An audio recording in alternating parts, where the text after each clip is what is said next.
Kamusta mga kaibigan? Ngayon ay gagawa tayo ng napakasimpleng maha blanca.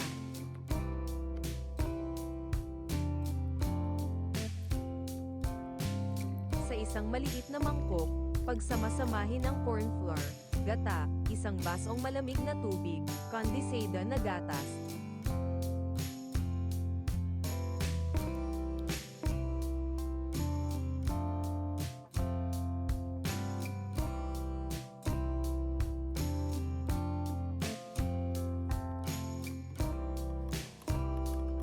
magdagdag ng 3/4 na asukal, at haluin ng mabuti hanggang sa maging pino at wala ng buo-buo.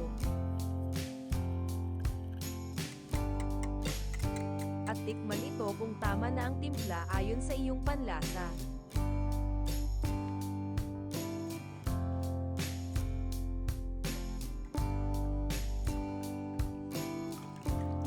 Sa isang kasirola, ilagay ang mixture at mais sa katamtamang init. Pakuluan at haluin hanggang 5 o 7 minuto o hanggang lumapot ito.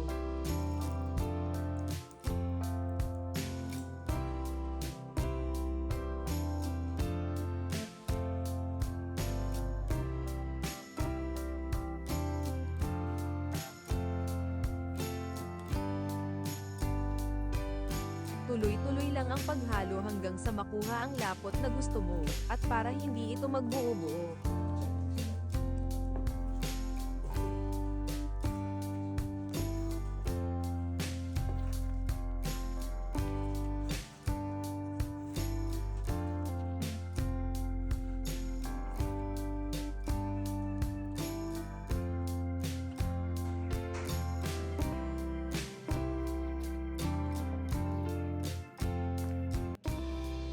Ilipat ang maha sa isang baking dish na pinahiran ng mantika, para hindi magdikit-dikit sa lagayan, at budburan ng keso.